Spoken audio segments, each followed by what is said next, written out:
বাংলার ক্রিকেট গণ্ডি পেরিয়ে বিশ্ব ক্রিকেটে যার এত শত অবদান, সেই সাকিব আল হাসানকে নিয়েই যেন উঠেছে এক প্রকার গুঞ্জন।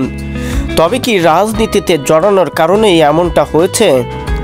যারা বাংলার ক্রিকেটকে নিয়ে গেছেন আন্তর্জাতিক পর্যায়ের শীর্ষ স্থানে, সেই সাকিব, মাশরাফি এরাই এখন বাংলার ক্রিকেটে সবচেয়ে অবহেলার পাত্র।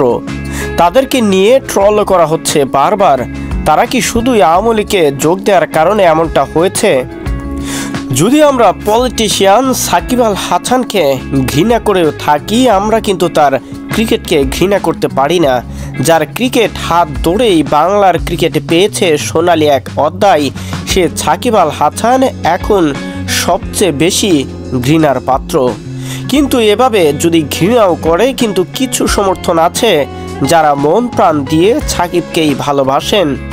বিপিএলে ঠিক এমনটাই দেখা গেছে সর্বশেষ ম্যাচে, যেখানে সাকিবকে সাপোর্ট করার জন্য আর হাতে কোনো প্লে কার্ড নিয়ে মাঠে প্রবেশ করেননি।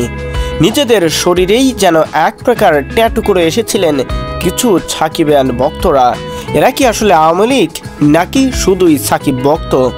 হয়তো এমনটা প্রশ্ন অনেকের মনে জাগতে পারে, কিন্তু একজন খেলাপ্রেমী সাকিবকে যে ভালোবাসে, সে কখনোই সাকিবকে নিয়ে এমন কিছু করতে পারে না।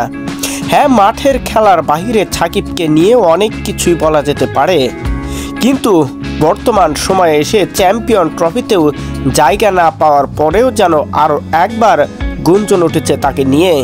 হয়তোবা বোলিং অ্যাকশনটাই তার কাল হয়ে দাঁড়িয়েছে, কিন্তু যার সাফল্যর কারণে আজকে বাংলার ক্রিকেট দলটি চ্যাম্পিয়ন ট্রফিতে জায়গা করে নিয়েছে, সেই সাকিব আল হাসানই রয়ে গেছেন অবহেলার কাতারে।